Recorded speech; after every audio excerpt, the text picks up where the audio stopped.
Hello students, now let me continue chapter 2 King, Farmers and Town, module number 4. In this module, we will study about the Ashokan inscription.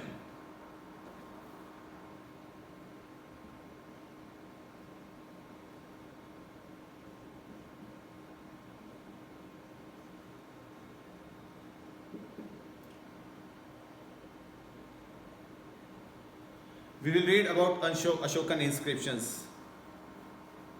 So dear students, the inscriptions, they are the most important source to learn about the Mauryan period. What I am teaching you, what is written in the books, most of the informations that we got through the inscriptions. The inscriptions, they were inscribed at important places, highways, stone, rock, pillars, caves, important buildings, places and roads. These are the various things that I have told where the inscription they have been mentioned.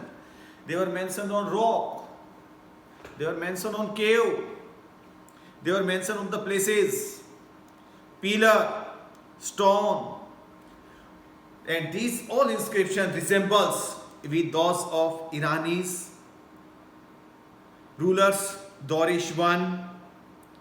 These inscription they have been written down in Brahmi, what we call Prakritic script. The inscription found in northwestern regions of Saha, Bazar Grahi and Mansura, they are in Kharoshti. That is northwestern region. In northwestern region, the inscription they were found, they were in Kharoshti. So what it mean? The inscription they were written down Brahmi as well as Kharoshti language. We also found some inscription that we got in Kandhar. Nowadays, this is known as Kandhar. During the time period of Mauryas, this was known as Gandhar. Here, the inscription, they were written down in Greek language, they were written down Aramaic language, and only two inscriptions found in Maski and Gujar mention the name of Ashoka. All the inscription they haven't mentioned the name of the ruler except the two. One that is mentioned in Maski, second that is mentioned Gujar. These two places, in these inscriptions, the Ashoka's name has been mentioned. Here, what they called these, they were known as Devampiya, as when chapter 2 started, the very first paragraph that was there, it is Piyadasi, Princip or Piyadasi. So here, these were mentioned, Devan Piya, that is beloved of the whole of the God, and Piyadasi, pleasant behold. And who deciphered this inscription? The credit goes to James Bishop. He was able to decipher Ashoka's Brahmi script in 1838. Now let's read the different inscriptions they were written down on different areas. The very first is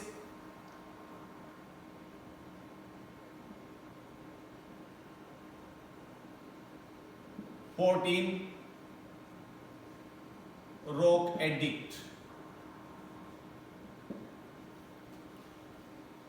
14 rock edicts.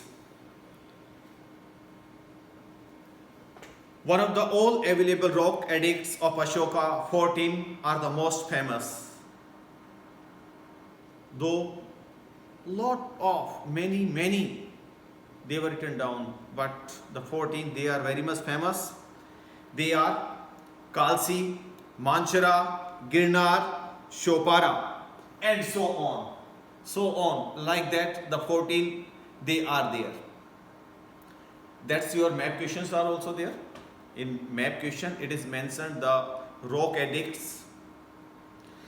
This is the major rock addicts. Now let me continue the second one.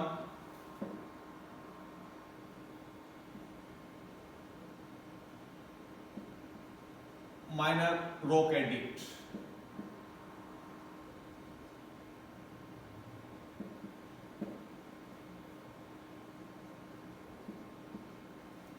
That was the major, these were the minor. These addicts were found at Roopnath, Madhya Pradesh, Shasharam, Bihar, Maski, Andhra Pradesh, Sidapur, Mysore. From these rock addicts we learn about Ashoka's personal life and about the principle of Dhamma. These minor addicts, they are important because they give information about Ashoka's Dhamma. The Dhamma that I have told in module number 2. These addicts, they give lot of information about Ashoka's Dhamma. Then it is the 7 pillar edict.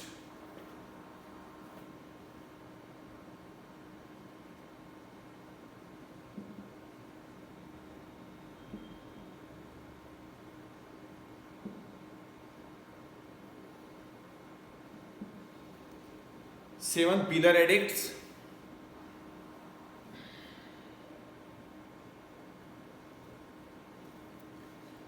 These are there are 7 pillar edicts of Ashoka, which are very famous. These have been found in Delhi, Meerut, Allahabad, Topara. Then it is Lawariya in Bihar and Nandadgarh, Rampura, Bihar. They are very much important. These pillar edicts are also important one. They are the major.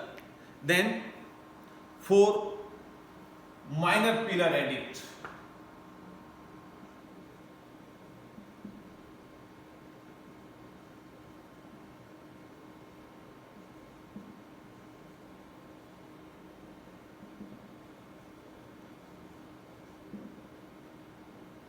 As 7 major, similarly 7 minors are there. They are located in Sarnath, Prayag Parsasti, Sachi in Madhya Pradesh. They gives lot of information about Ashokas. They also gives information about Buddha's Sangha. Then it is the cave inscription.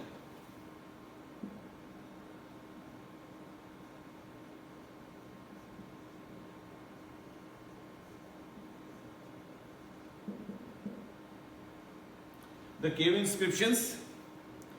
These inscriptions have been found on the walls of caves in Barbar Hills in Gaya, that is in Bihar. Barbar Hills in Gaya. These inscriptions give information about the charity given by the Asavika. It is section of Jainism. The Jain Sant, the Jain people, they had given donation. The information about the donation of Jaina that has been mentioned in the cave inscription that is there in Barbar Hills in Gaya. This gives us an example of Ashoka's religious tolerance, because earlier inscription they have informed us about Buddhism. This inscription, it has told us about Jainism, and the donation that was given by the Jain people, Jain Azivika peoples. So these are the some inscriptions they are mentioned. Some other will read. Some others are there. What the inscription they tells us, mean to say importance of inscriptions. Now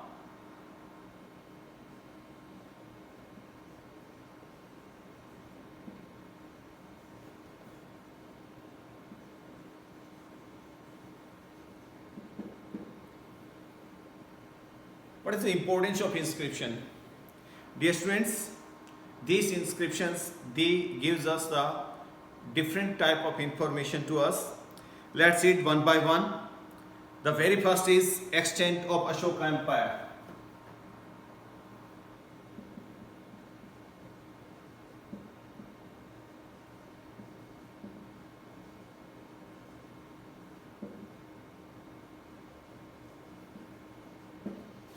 Ashoka's empire, we got about these inscriptions that Ashoka extended his empire till Mysore in South India and up to northeastern part Kalinga. That's there. Then it gives information about Ashoka's administration.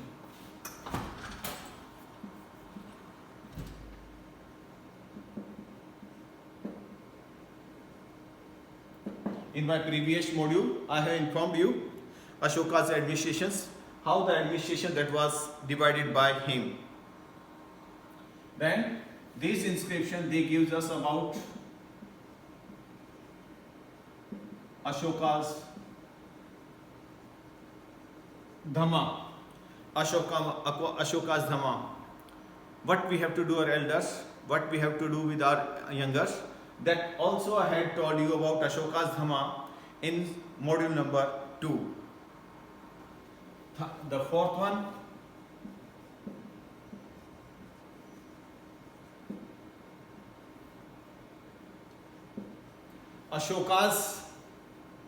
Ashoka and Buddhism.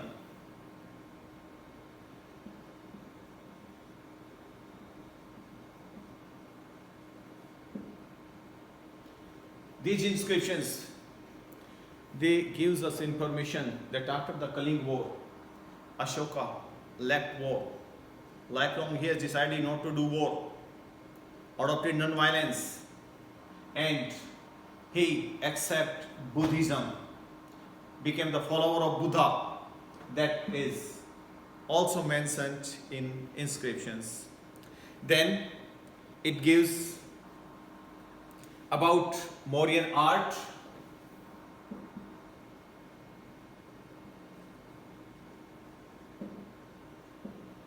about these inscriptions. You see somewhere it is mentioned in rock, somewhere it is mentioned in a pillar, Sarnath and other areas. It itself gives, and also it is mentioned on various places where the inscription that has been mounted, it has been written down. So it gives us information about Mauryan's art. During that time periods, the art that was very much flourished. Then literature.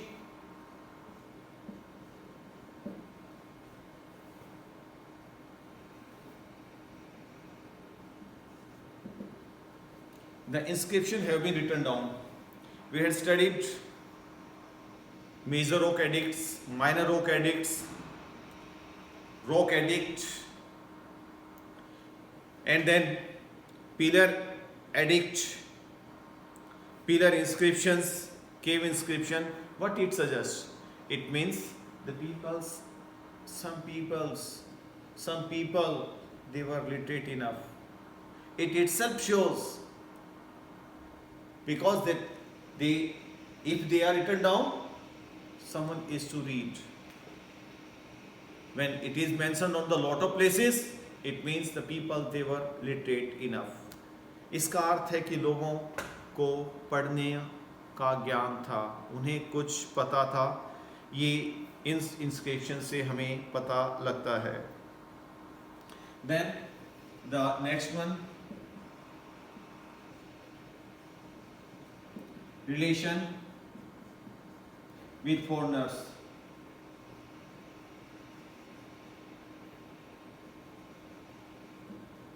This inscription also gives us guideline for countries,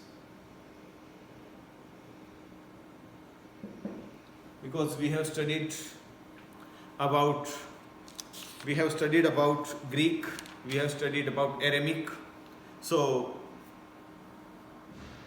also in this inscription it has been mentioned about Burma, Sri Lanka, Syria, China.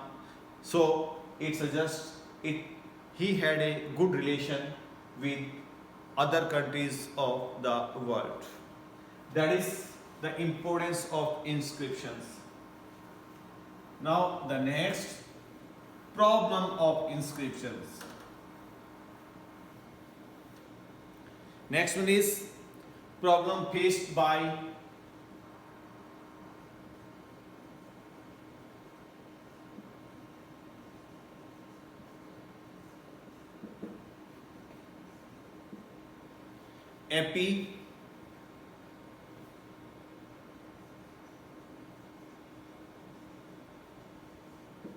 epigraphists. Epigraphists are the peoples, those who read the inscriptions. So the inscriptions, they provide us valuable informations. Yet epigraphists have to face many problems in collecting and compiling this information. A few problems I'll share to you peoples. The very first problem that the epigraphists are facing. The one is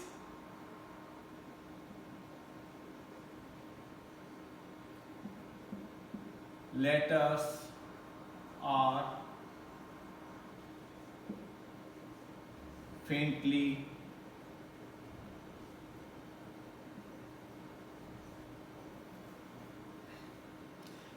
engraved. Let me tell you, that's visible to you. One word I'll just write to you.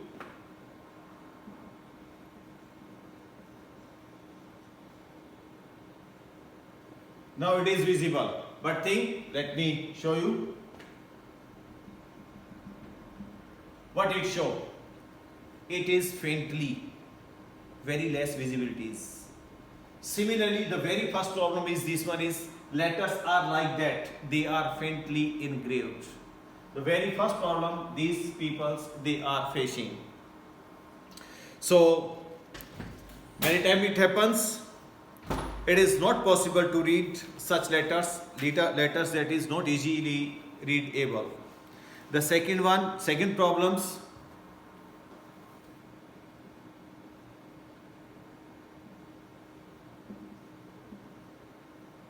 inscription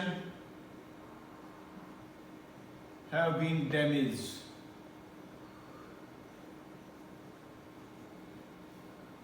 Inscription have been damaged.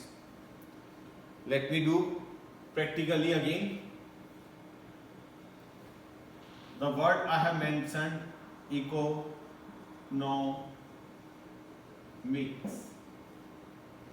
What happened?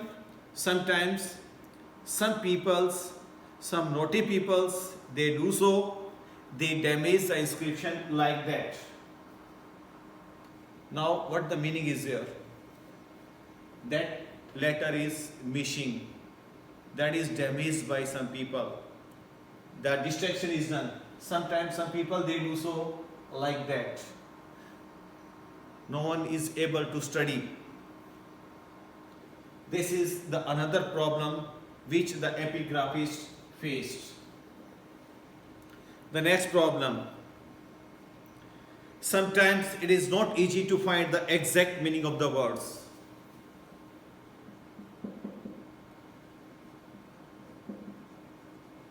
Not easy to find exact meaning of the word. बड़ी problem आती है, कई बार कुछ शब्दों के सही अर्थ नहीं निकल पाते, हम उस शब्द का कहीं पर कुछ और यूज देखते हैं, and at that place it is used for some other purposes. This is the major problem that we are facing. Then another is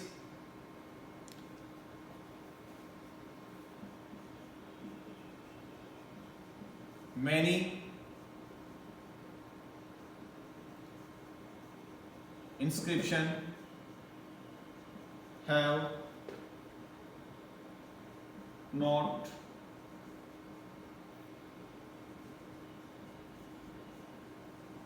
deciphered till date. Many of the inscription they are not deciphered. बहुत सारी ऐसी हैं जिनको आज भी हम पढ़ नहीं पाए हैं. What their exact meanings are there. Then the next one is the next problems. The names of the rulers has been ignored. Many inscriptions, the name of the ruler has been ignored. The ruler's name has not been mentioned.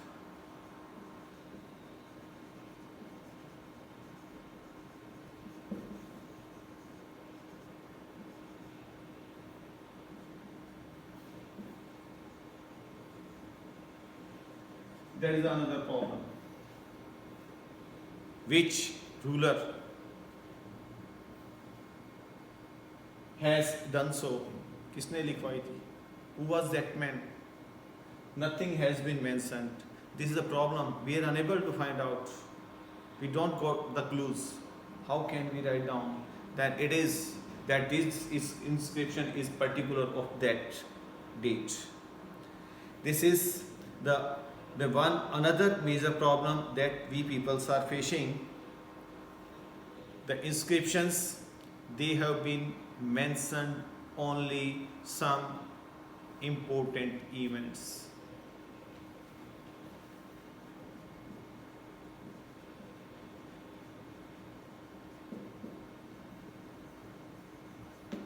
The inscriptions, they have give us detail about the some important events. That is a major drawback of the inscriptions.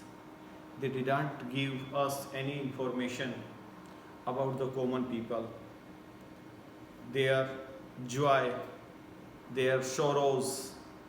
No inscription has give us any detail. Plus the inscriptions, many of the inscriptions often project the perspective and viewpoint of the person who got them built, commissioned. This is the major problems. So this way I have discussed in this module about the major inscriptions, then importance of the inscriptions, and some problems that is related to inscriptions. Okay.